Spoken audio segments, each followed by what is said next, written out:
right, good Saturday morning, folks. Afternoon, folks. Just turned noon. So, folks, so today what we're going to do is we're going to get right into it. We're going to deal with part 3 of our 3-part series on how to have a successful interview. So, first and foremost, first part was about how to get prepped and ready for the interview. And that we looked at resume, how to set up your resume, what should your resume be used for, dressing, how to prep for the resume, what research you should be doing. The number 2 piece was trying to, answer those questions in an interview setting and how you'd set that up. And part 3 is going to be after you've answered questions, what question you should be asking. Very important for you to ask good questions.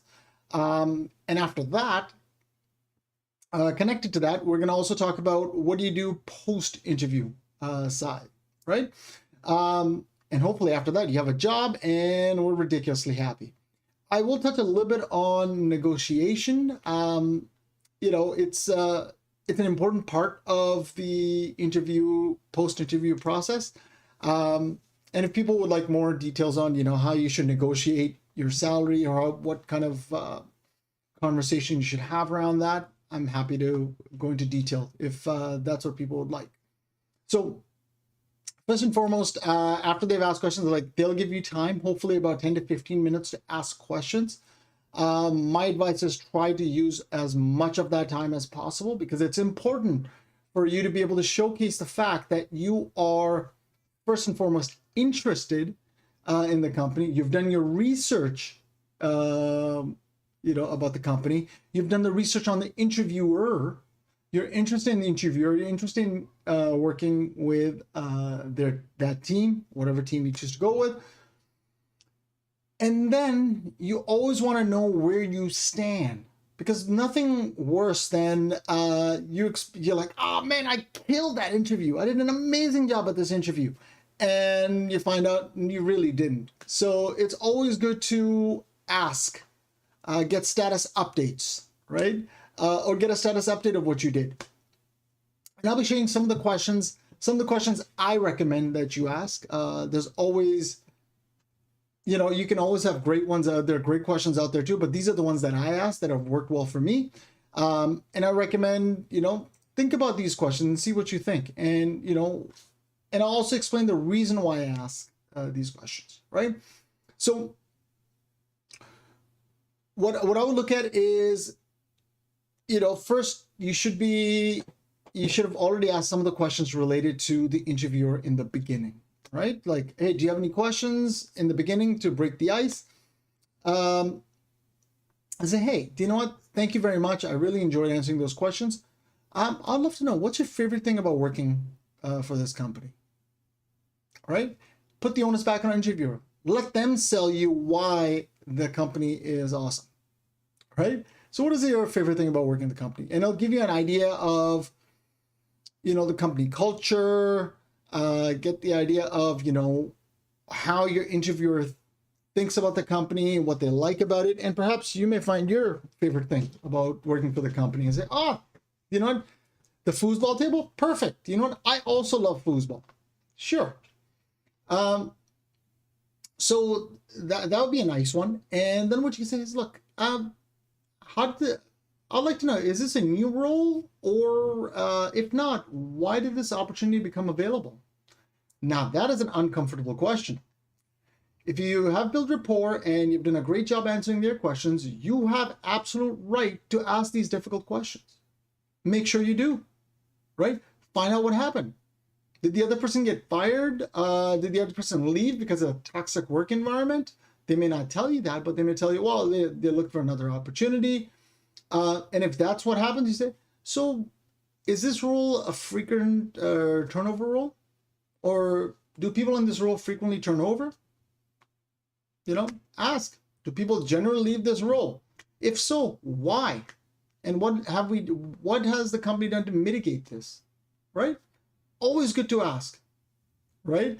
And again, when you are going to a job interview, it can be daunting. It can feel like, oh, I need to make sure that I am ready and I make myself look fantastic for the company.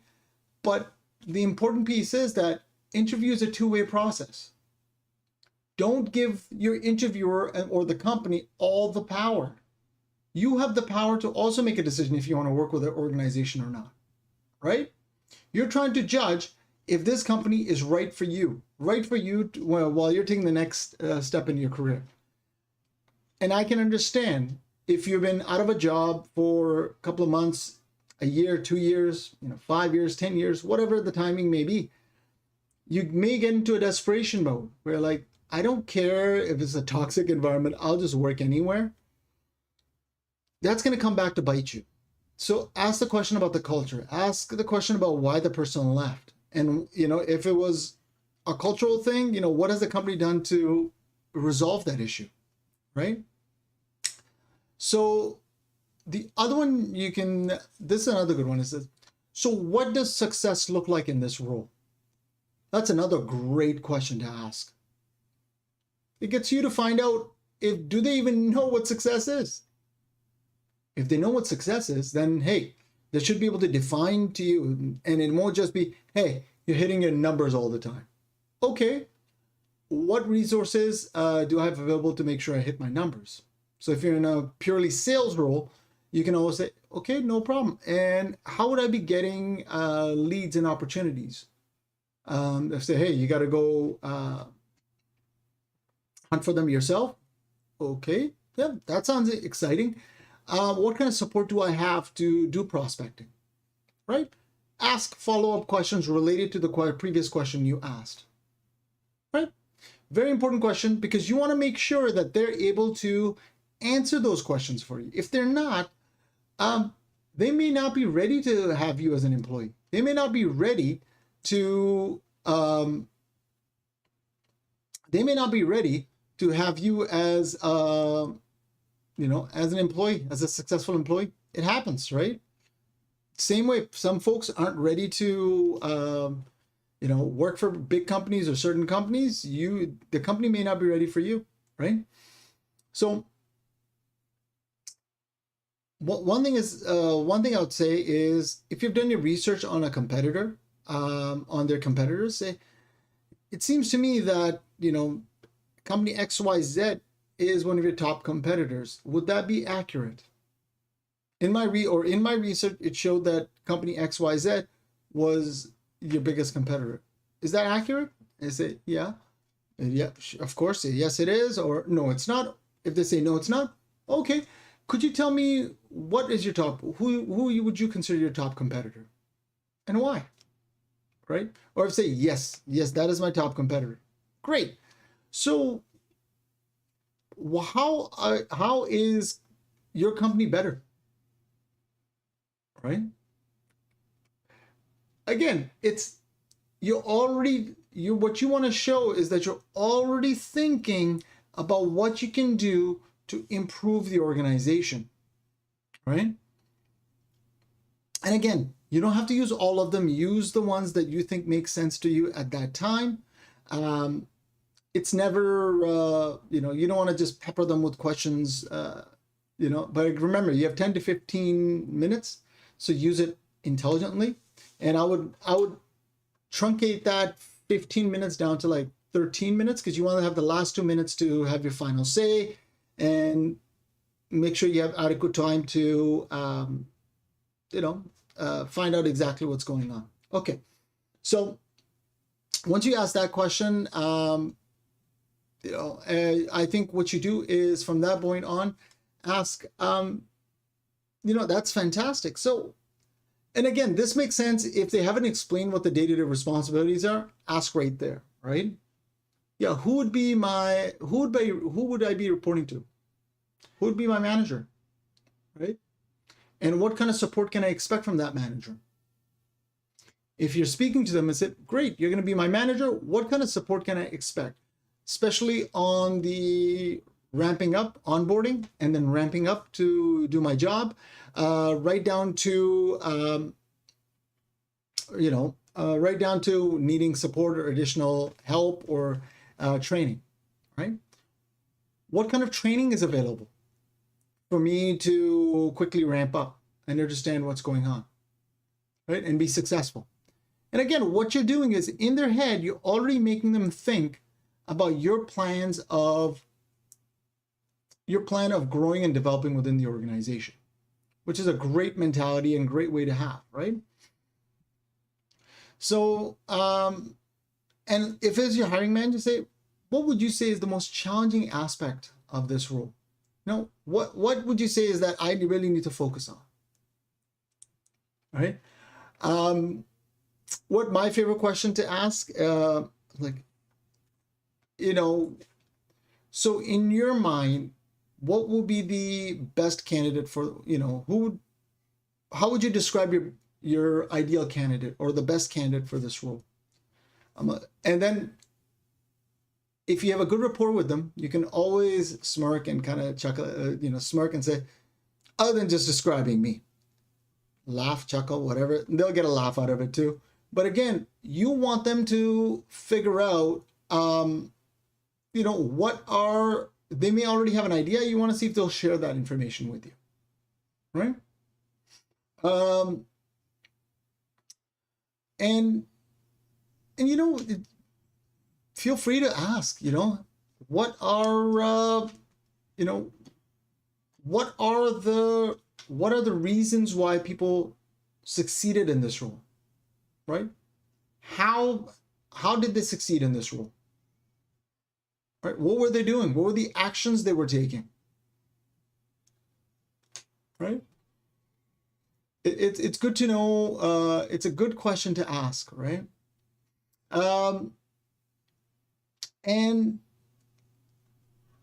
I have used variations of these questions all the time. And specifically this question, I've used a variety of it. And I'll show you a couple of different ways I've asked this question. Hey, I had a wonderful time chatting with you. And I learned a lot about your organization and about you. And I'm very excited and pumped to have an opportunity to contribute to the company. So is there anything that I haven't answered, or you wanted to get some more details from me?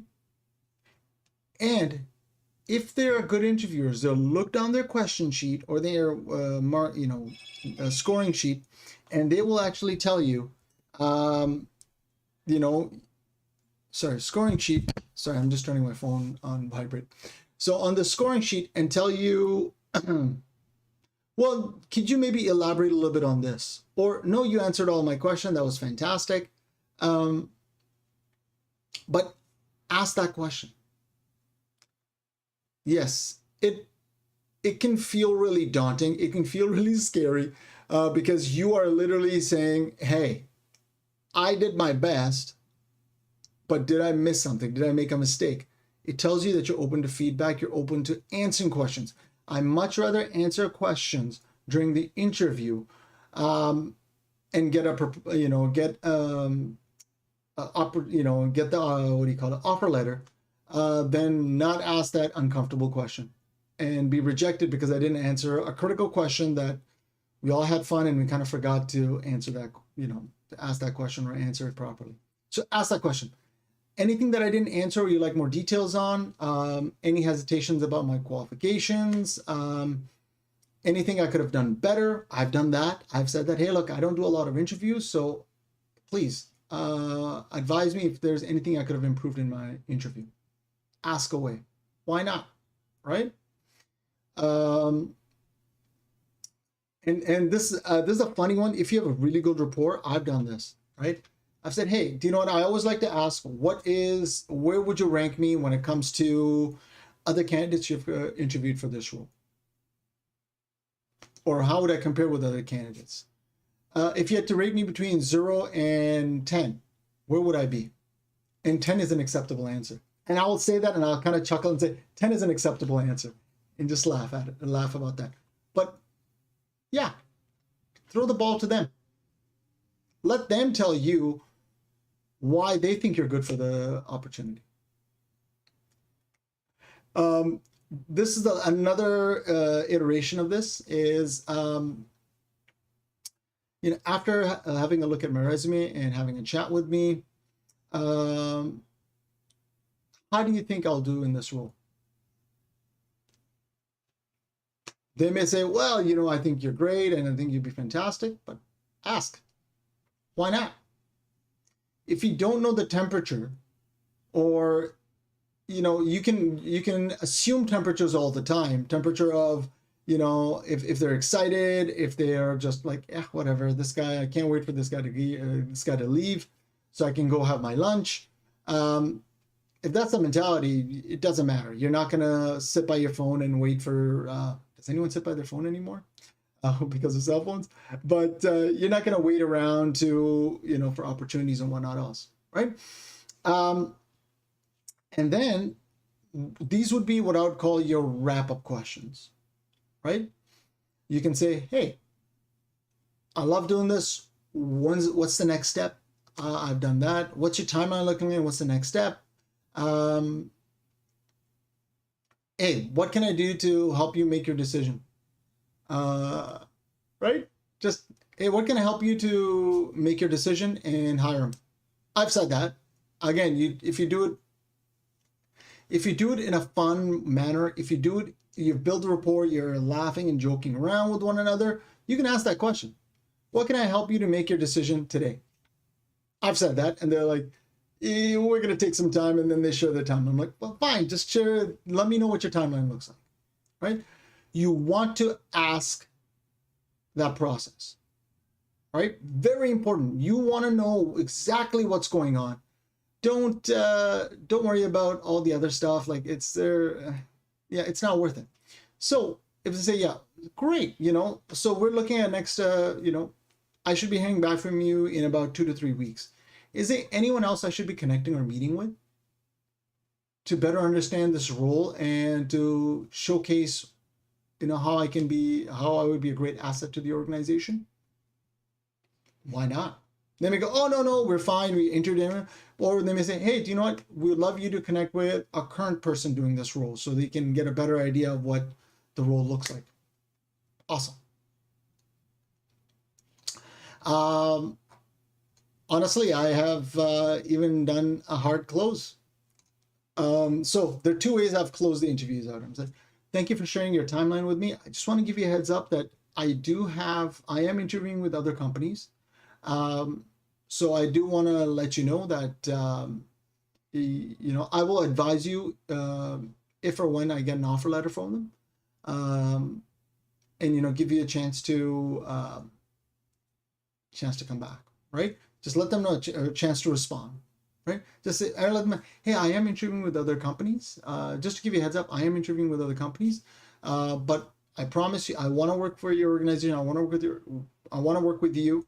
So when I do get an offer letter from them, or if I do get an offer letter from them, I will be sharing, I'll give you a chance to respond, right?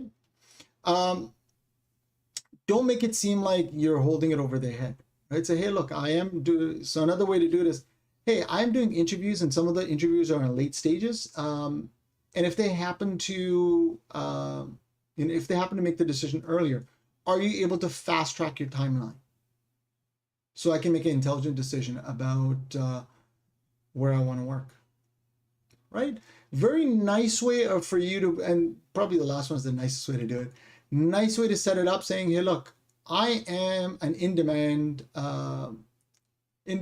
commodity. So if you want me, you need to start making a decision soon.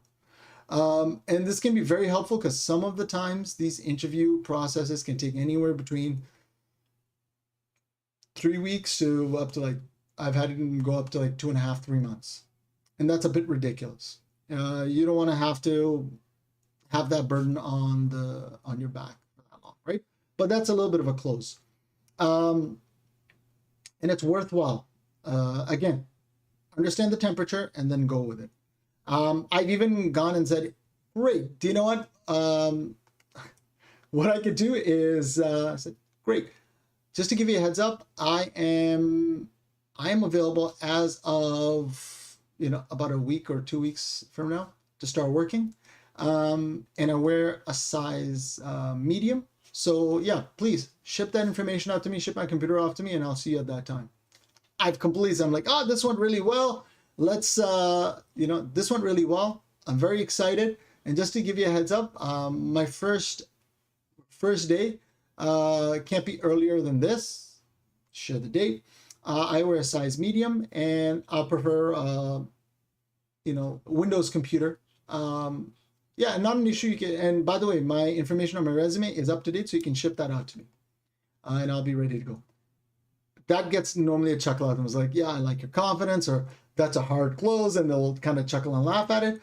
But again, only do that. Only do that if you are very comfortable with your interviewer and they feel very comfortable with you. So when it comes to asking the amount of questions, I've given you a lot of questions to ask. Please don't ask all of them. Those are a crazy amount of questions. What you do is pare them down to like 4, 5 questions, no more than that. I've read in places that say, oh, you shouldn't have asked more than 3 or shouldn't ask more than 2. Don't worry about it. 3, 4, 5 questions are fine, as long as it's not like, so what's going on? Like, be intelligent, have them explain. So it gives you a chance to do the ending piece, right? Where you can actually sell yourself again. Hey, again, I want to reiterate, I'm very excited to work with you guys. I look forward to hearing from you. So if I don't hear back from you by next Friday, as per your timeline, I'll be reaching out to you Monday. Right? That's fair. Do you prefer that I use email or phone? Or what phone number should I reach out to you? I recommend phone is better than email, because email can be ignored. Phone, you can leave a voicemail and then easily find an email and follow up with them after that. So that's the important piece. And to be fair, in all fairness, I am absolutely terrible at this. My wife has to remind me to do this. It's sending a thank you letter. Thank you email, or even I even send texts out if you have each other's cell numbers or whatnot else. But just reaching out to someone and saying, hey, thank you so much. I had a great time. I really appreciated it. I love to go to the next steps, and I want to make sure that I'm able to provide as much value as possible. Blah blah blah, whatever it may be. Send a thank you email out. It makes a difference. Just because I'm terrible at it doesn't mean you have to be terrible at it. If you make a note to say, hey, look, I'm going to send an email out by the end of the day of the resume, always good. You can send the next day too, but don't wait too long. Just that day, after the interview, or the day after at the latest. But you want to send it out, thank them, and say, hey, look, you know what? I'm ready for the next steps, or I'm very excited for the next steps, and all that fun stuff. So there are 2 scenarios that happen in that. One is you don't get the job. Well, yeah, if you don't get the job. And in that, you don't get the job gives you 2 scenarios too. So if you don't get the job, and they call or email you and advise you, well, be gracious as possible. Say, thank you so much for your time. I greatly appreciate it. It was fantastic interviewing with you. Even though it's unfortunate, I really had a great time. By the way, is there anything, could you share the reason why I was not picked for this role or picked for this position? Ask questions, because you're getting feedback. It's going to make you a better interviewee, right? Ask that question. Second part is when they ghost you. 90% of the time, that's what will happen. They won't respond to you. They won't tell you. Nothing will happen. You'll reach out to them and silence. And that sucks. I'm sorry. That just sucks. You don't get closure, and it sucks. And do you know what? I'll put you, my view on this is that if the company is not willing to give you closure, if they're not professional enough to reach back out to you and tell you why you didn't get the role, you don't need to work for them. They don't deserve to have you work for them, because that is just plain rude. And HR managers will tell you, HR folks will tell you, hey, look, do you know what? There's far too many people we're interviewing. There's far too much going on. Well, do you know what? That's not an issue. That is a you issue. And the fact that you can't manage your time and make sure people that have been interviewed and you don't respond to them, then you make it a my issue for me. And that's not acceptable, right? You're sending an email out to say, thank you very much for your interest. We want another directions. Fine. You can't answer more questions. That's okay. But at the very least, give a closure to the interviewee. So those are the two options if you don't get hired. If you get hired, they may have a couple of things may happen, right? You may have a cultural fit kind of interview, which is fine. You have fun and understand, but remember, even though you're having fun, these are still professional conversations you're having, right? Try not to veer too much off that track. And again, it depends on the personality of the person. If you have that kind of personality that can joke around, goof, and be goofy and have fun with it, and you think that's going to work well, and the person you're chatting with is going to work well, awesome. But let's say you're having a conversation. Now they're like, yeah, we want to give you an offer letter.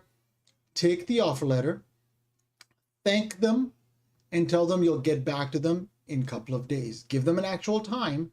Hey, that's great. Let me have a look over. Let me look it over, and I'll get back to you. You can even say that the first round, right? It's preferred if they don't just email to you. They also want to have a call and go through the offer letter from you. But a lot of companies don't do that. They'll just send it to you and say, hey, if you have any questions, reach back out. That's no problem. Do not respond immediately and say, yes, I accept. That's stupid, right? No, I don't normally use the word stupid, but that would be a stupid decision to make, because you will be leaving money at the table and you'll also be kind of showcasing you're kind of desperate. You're still in the interview process until the offer is accepted by both parties and you start working. You're still in the interview process, so don't do stupid things. So when you get a chance, when it comes in, I want you to skim through it and note down any issues, concerns, or problems you may have. So I will often print off a copy of the offer letter and on my first skim, and take a pen and start jotting down things that I want to ask questions about, right? Vacation, salary, what was the discussion? What did the job application say? So note all of that stuff down. As you're looking through your responsibilities in the offer letter, make sure you have your job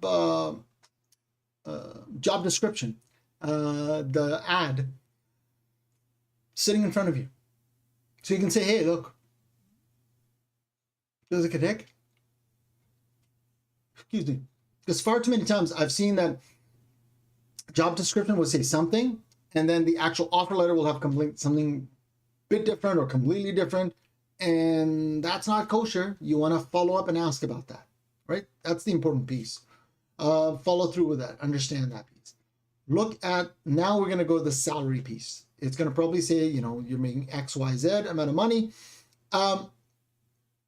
First, see if that meets your requirement, right? I'm not saying nice. I love to get paid $1 million a year for absolutely to do nothing. $1 million a day if possible. Not there yet.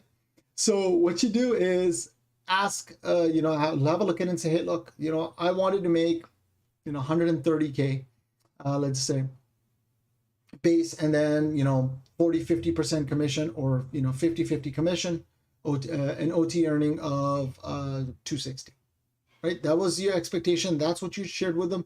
When you look at it, it comes to 120. That's an issue. Bring that up, right? And what you would do is you'd say, hey, look, these are the concerns I have. And I've said that, I've sent the email out. These are the concerns I have. I would love to set up a call so I can go through this with you in person. So I'll send an email out with my concern and say, I'd love to discuss this with you in person or over the phone, whatever it may be.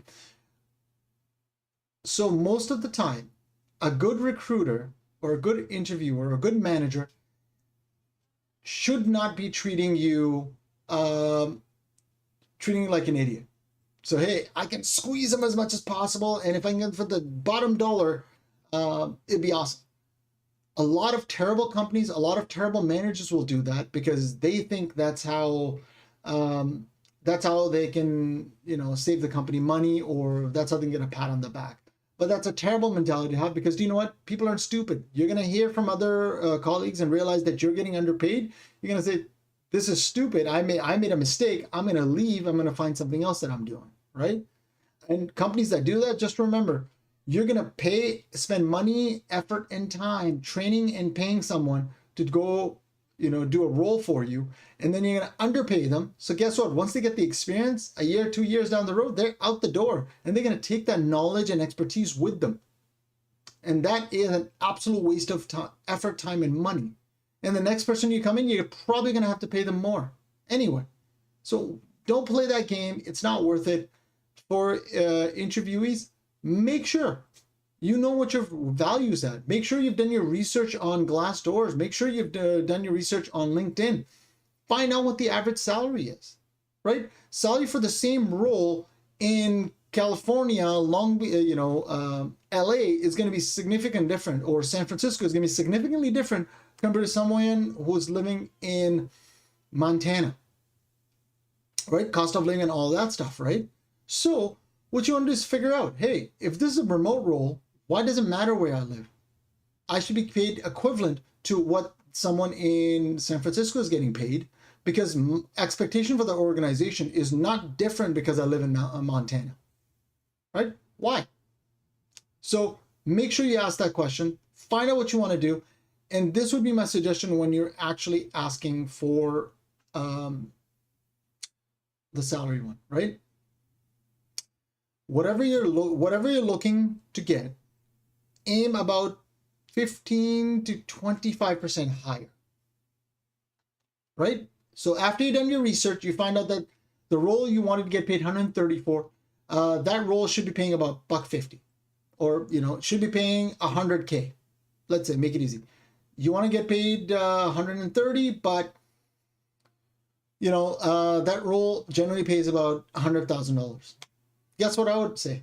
I'd go with $130, expecting that I will probably get close to 125, right? So add a little bit of extra buffer or extra add-on. So whatever you want to get, figure out what the market. So as I said, I want to get paid $1 million a year or $1 million a day. That's not reasonable at this point in my career. So what I do is say, okay, on average, what is someone in this role with my experience making, or in that industry making, right? So once I figure that out, I can easily go, okay, the average is about 150. I can bump that up 10, 15, 25%, give myself a little bit of room, and send that out. When you're having a conversation, hey, I would like that. So what they may say is, hey, look, the maximum we can do is 150. It's like, I understand. That's all the roles budgeted for. I understand. I understand that can be the case. So is there anything you can, I understand the salary is static. What can you do on the OTE piece for me? Right? Performance-based incentives. Right? So what can you add for the performance-based incentives to make it a bit more lucrative for me? If they offer shares in the company, say, I understand. Can you please sweeten the deal or sweeten the offer? I've used those exact words. I'm like, can you sweeten the offer by giving me additional 1,500 shares of the company? At the end of the day, it's still money. You get vested, you get paid on it, you can sell it. The money's yours, right? So you go the OTE route. You go the, if they're offering shares route. If that doesn't work, say, I completely understand where you're coming from. You have a strict budget that you need to meet. No problem. Instead of the 3-week vacation, could we get 4-week, 5-week, 6-week, as you need? Add it on the vacation piece, right? Paid PTO, right? PTO is important. Paid time off. Sorry, that's what I meant to say. Not paid PTO. That's, but yeah. So what I would go with, no problem. I understand where they're coming from. Again, understand where they're coming from. Let them know if you're disappointed. That's disappointing, but I understand where you're coming from. I understand that your hands are tied related to, and again, tell them where their hands are tied, right? I understand your hands may be tied related to the salary. I understand that your hands may be tied for OTE. I understand that your hands may be tied for share price, share amount of shares that you're giving me. Would there be a way for you to be able to give me a week or 2 weeks of additional vacation to compensate for the fact that I am not getting the price that, or I'm not getting the OTE or salary that or shares that I'm looking to get? It may be, no, you can't do it. So, okay. You don't have to make a decision right then and there. You say, okay, you've given me a lot to think about. If it's okay, can I get back to you? I'm going to discuss this with my family, friends, colleagues, or I'm going to ponder this over and get back to you by end of day tomorrow or end of day the day after, right? And within a day or two, you want to be able to make a decision on that. You can push it to maximum to end of day, Friday or whatever, like 5 days or a week. Don't push it more than that. It looks like you're not as interested. I've even said, hey, you know what? I appreciate the offer. It's fantastic. And I understand that your hands are kind of tied at this place or what you're looking to do. I have another offer I'm supposed to receive in the next couple of days. And I'm going to have a similar conversation with them. And I'll be making my decision Monday next week. Right? They understand that they have competition. They may ask follow-up like, why would that company be interesting? Or why would you pick that company over us? Or what's making you wait? Hey, you know what? It's literally has to do with the fact that this is not the compensation I was expecting to get for this role. And it could be that I am misaligned or I'm not understanding what the market is willing to bear.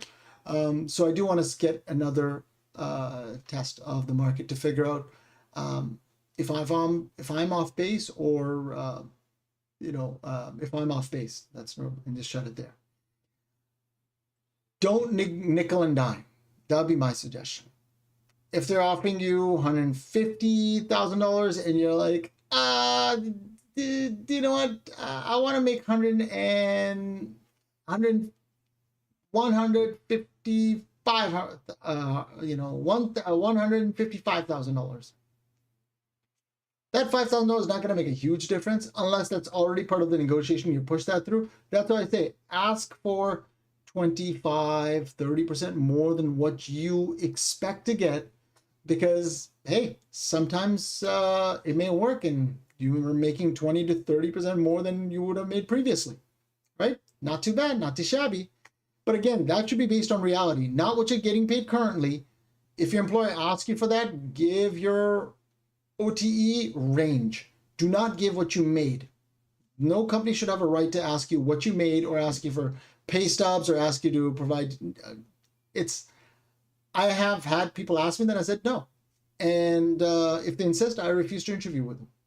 It's not worth it for me. Or I will say, no, thank you. I don't need to work for your organization, because that is none of their business. If the market rate is $1.50 and I'm asking for $1.65 or 160 or 165 because I know what I'm capable of and I know what value I provide, that's my rate. My rate is 165, right? If you want to, like, I'll give an example, and I've used this during offers. I'm like, that's great.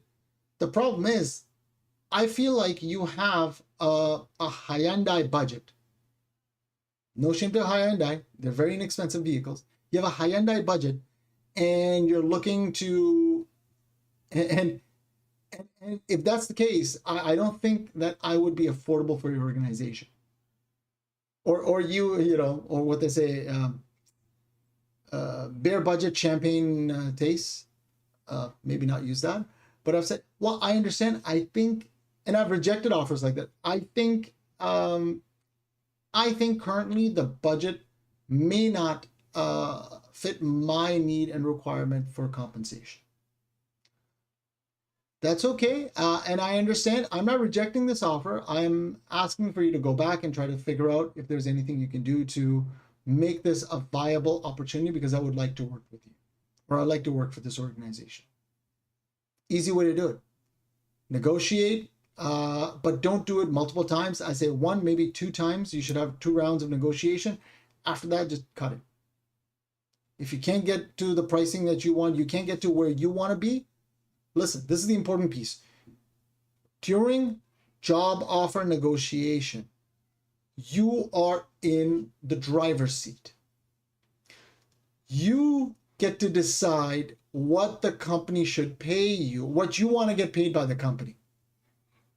And if they can't afford you, they can't afford you. That's okay. If I have a Hyundai budget, I can't afford a Mercedes, or I can't afford, I can't afford a Rolls Royce, right? Depending on the company budget, they may not be able to afford you, but that's okay. We don't worry about that. That's not my issue. That's their issue. So unless you're feeling really desperate, or they have a very structured tiered system and they're willing to share that with you, go for that. And at the end, say, hey, look, I would like in writing, I would like an option, or I would like to have in writing that I'm going to get, I didn't get the compensation I wanted. I understand the company's budgets are tight, but I think I can show you tremendous performance in the next year or next 6 months or a year.